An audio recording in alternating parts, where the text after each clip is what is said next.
আমরা হেমন্তকালের দৃশ্য আঁকা শিখব। একেবারে মাঝ বরাবর একটি সোজা দাগ আঁকতে হবে। এটা আমরা স্কেল দিয়ে আঁকব।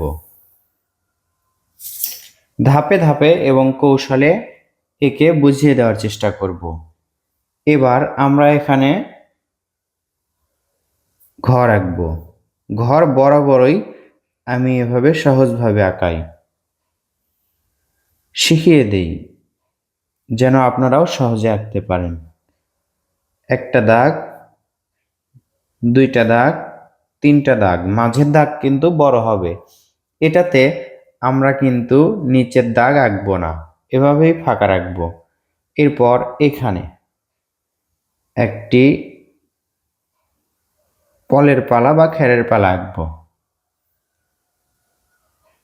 এর মাথায় একটা লম্বা দাগ হবে, ডাবল দাগ। এই দাগ থেকেই জানালা আঁকবো। উপরে যে দাগটি আছে সমান দাগ, সেটা থেকেই জানালা। আবার এখানে একটি দরজা। দেখতেই পাচ্ছেন এই যে খেরের পালার মাঝে যে সোজা দাগটি আছে, এটা আমরা রাবার দিয়ে এখন মেশাবো। ঘরের মাঝে জানালার দাগ ফাঁকা রেখে বাদ রেখে এটাও আমরা মেশালাম।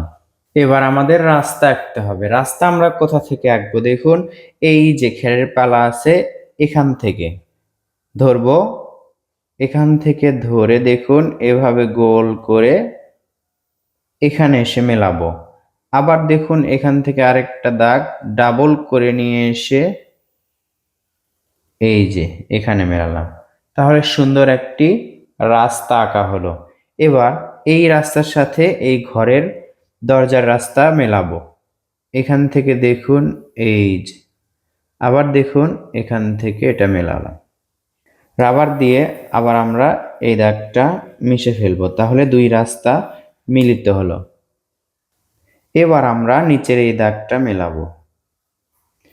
আমরা এখন দুটি নারকেল বা ডাব গাছ আঁকবো।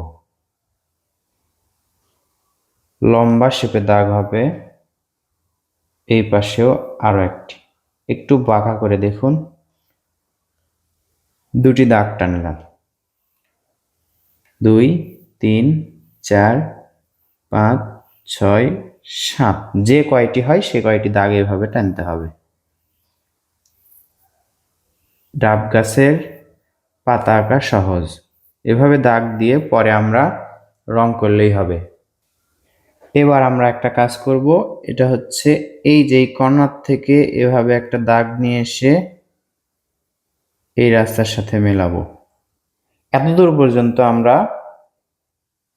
ধান ক্ষেত আঁকবো। এবার দেখুন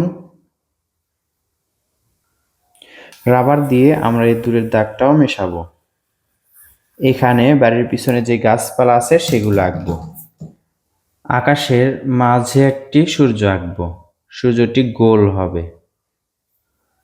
এখানে আমাদের কোনো ড্রয়িং করার প্রয়োজন নেই, রং দিয়েই আমরা এটা বোঝাবো। শুধু এটা বোঝাই যে এখানে ধান গাছ হবে। এই যে এভাবে শুধু হালকা দাগ দিয়ে রাখতে পারেন, কারণ এখানে ধান গাছ হবে, এটা বোঝালেই হবে। পাকা ধান গাছ, হেমন্তকালের বৈশিষ্ট্যের মধ্যে পাকা ধান গাছ রাখলেই যথেষ্ট। তারপর আমরা এই পাশে কি করব? এই পাশে একটি গাছ আঁকবো, এমন গাছ যে গাছ থেকে পাতাগুলো পড়ে যাচ্ছে, শুকনো হয়ে পাতাগুলো পড়ে যাচ্ছে। এখান থেকে একটা দাগ দিব, এখান থেকেও দাগ দিব। এদিকে ডালগুলো ছড়িয়ে দিব, ডালগুলো এদিক ওদিকে আঁকবো।